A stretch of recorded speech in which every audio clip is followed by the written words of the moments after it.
Mercado e Companhia ao vivo para você. Boa tarde. Veja só os nossos destaques de hoje.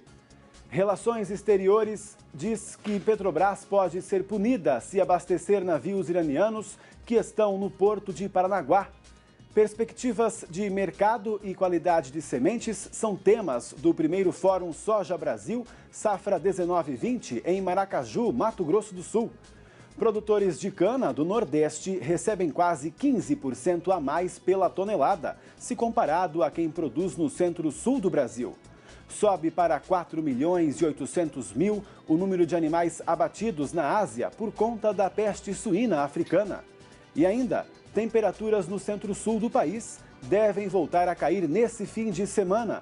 Expectativa é de que fiquem abaixo de 10 graus.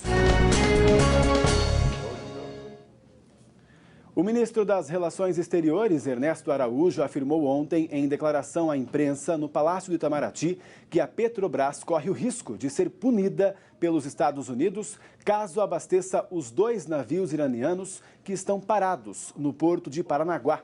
Ele disse, no entanto, que a decisão do presidente do Supremo Tribunal Federal, Dias Toffoli, deve ser seguida.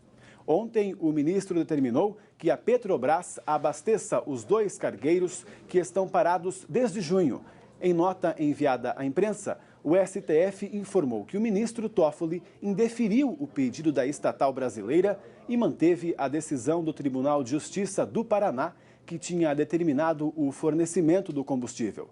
Ao se recusar a fornecer o combustível, a Petrobras alegava que poderia ser punida depois de Washington ameaçar empresas e governos internacionais que mantiverem relações com entidades sancionadas, dizendo que vão estar expostos a multas e sanções.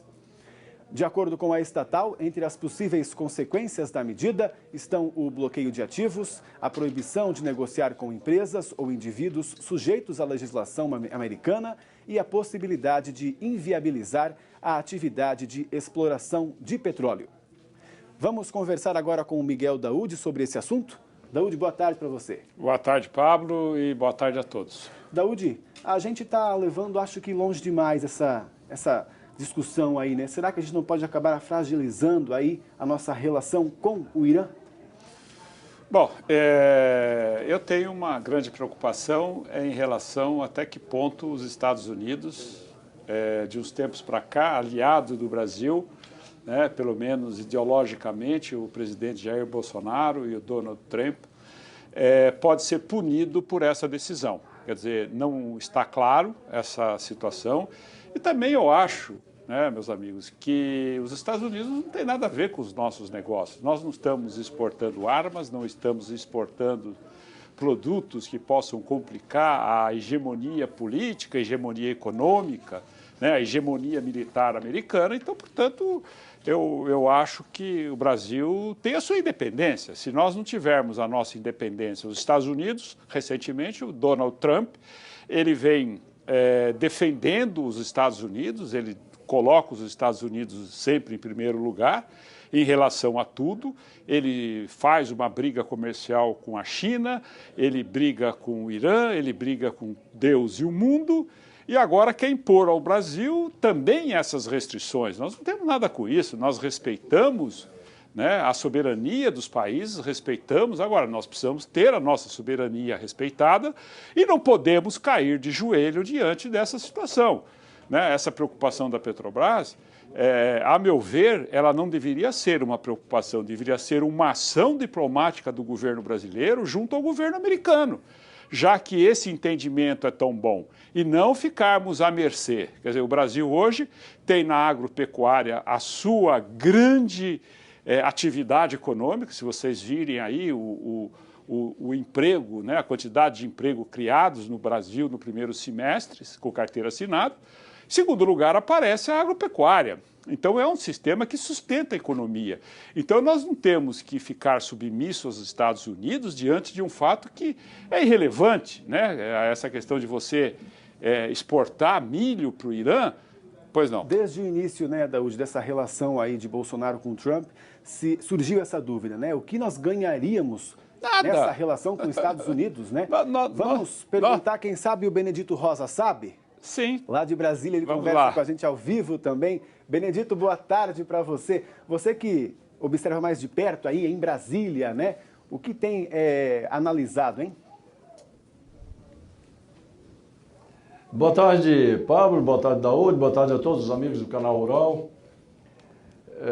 Na verdade, estamos diante de um cenário complexo, porque um atrito histórico do Irã, um líder radical da corrente xiita e com uma influência na região, que incomoda muito o outro líder sunita, a Arábia Saudita, que é o maior dos parceiros do Brasil, e, em especial, uma relação tremendamente complicada com Israel e, consequentemente, repercutindo nos Estados Unidos e na Europa. Eu acho que o estupim desse problema surgiu com a decisão férrea do governo do Irã em se transformar em potência nuclear, o que foi absolutamente inaceitável para os demais. Como não há clima para iniciar a guerra, como teve nos anos 80 com o Iraque, os Estados Unidos resolveu cercar o Irã do ponto de vista econômico e dobrá-lo com inflação alta, desabastecimento de tudo, com uma abertura para alimentos. Estamos no meio desse processo. A lista que o Pentágono tem e do Ministério das Relações Exteriores dos Estados Unidos, das empresas que não podem comercializar, porque representa uma saída econômica para o Irã, estão na lista. A Petrobras entrou, vamos dizer, de gaiato, porque a Eleva Química exporta produtos químicos, está na lista do Pentágono. E, neste caso aí, a Petrobras tomou todas as precauções, porque na semana que vem, 2 semanas depois, a cotação em Nova York já teria despencado, imobilização de ativos, esse é um prejuízo muito grande mesmo para a Petrobras. Então, eu acho que, até o Daúde comentou nessa direção, que o que temos que fazer não podemos confrontar um parceiro tão grande e importante como o Irã, tampouco os Estados Unidos. Então, a diplomacia brasileira, junto com as associações de exportação de carne, de aves, de açúcar, para milho, soja, para o Irã, precisam encontrar empresas que não estão na lista do Pentágono, que comercializam alimentos para que o comércio possa fluir. Nós fizemos algo semelhante com o Iraque nos anos 90, exportando carne de frango via Jordânia. O que pode acontecer de ruim para nós já nas próximas semanas? É a Ucrânia exportar por via terrestre, férrea, ou ferrovia, exportar milho e nos tomar um mercado que representa hoje 1/3 do mercado mundial. Então é preciso ter ação diplomática, empresarial e diplomática para não passar nesse corredor polonês. Pois é, tem que ter esse trabalho diplomático aí, até para avisar que essa carga, então, não é química, é de milho, né? E é uma necessidade básica. Eles trazem. Na diplomacia, eles trazem, isso é perdoado. Esses navios trouxeram uma carga de produtos comprados por de ureia e voltariam com milho. Uhum. Né? Agora, eu pergunto para o Benedito, essa questão do problema nuclear do Irã, a Europa também foi uma região que tentou demover o Donald Trump dessa ideia de causar todos esses problemas, dizendo, não, vamos negociar, vamos levar essa coisa de uma forma diferente. Mas o Donald Trump, como ele coloca, né, a afirmação da sua popularidade, arrumando inimigos externos para poder se promover internamente, porque a melhor coisa que tem para um governo, para um líder, é você, quando você está com a sua popularidade se deteriorando internamente do seu país, você arruma um inimigo externo, e esse inimigo externo, ele acaba juntando, né, a população em torno deste governo. Então, eu acho que o Donald Trump ele fez essa tentativa no sentido de tentar melhorar a sua imagem diante desse atrito permanente que existe com o Oriente Médio. E isso acaba prejudicando não só o Brasil, como os vários países. Agora, o Brasil é um país totalmente vulnerável, né, Benedito? Não, eu concordo com você, com a sua análise. O governo Trump realmente atuou dessa forma. Mas eu acho, Daúde, que, além disso, a geopolítica no Oriente Médio, que é complicada, poderia se desequilibrar em favor do Irã, o que incomoda muito a grande parceira da Europa e dos Estados Unidos na região, que é a Arábia Saudita.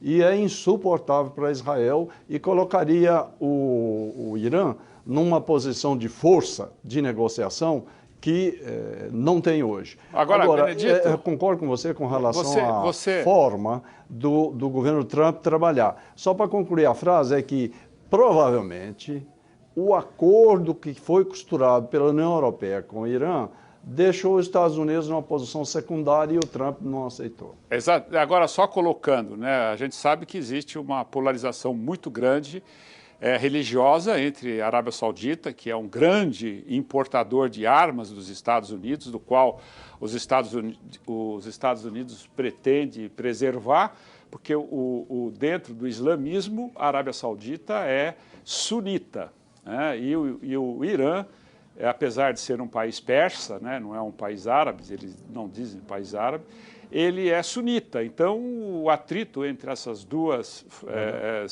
dois setores da religião islâmica é que acaba levando a esse atrito, polarizando a briga no Oriente Médio. Inclusive, o Irã apoia a Síria, e a Rússia apoia a Síria, a Arábia Saudita apoia outros países. Então, enfim, existe lá uma confusão. Então, neste momento, eu acho que é uma briga, como dizem na gíria, de cachorro grande. Nós não temos nada que... E o Brasil, inclusive, sempre se manteve neutro, né, Daúde? Exatamente. Hoje em dia que ele está posicionado com os Estados Unidos. Sim, mas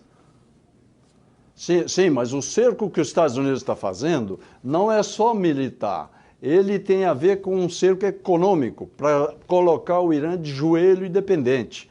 E nessa hora é que nós somos inconvenientes. Apesar de que os Estados Unidos admite a venda de alimentos, é o que nós queremos fazer. Por isso é preciso encontrar uma engenharia diplomática, política, para irmos nessa direção que o Daúde está falando. Olha, vocês façam o que vocês quiserem em matéria de segurança e militar, mas na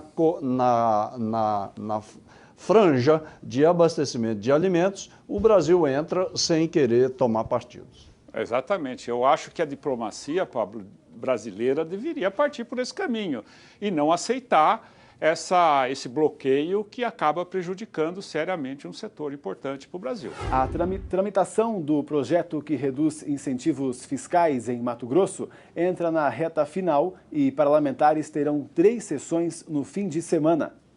Vamos até Cuiabá conversar com o jornalista Luiz Patroni. Boa tarde, Patroni.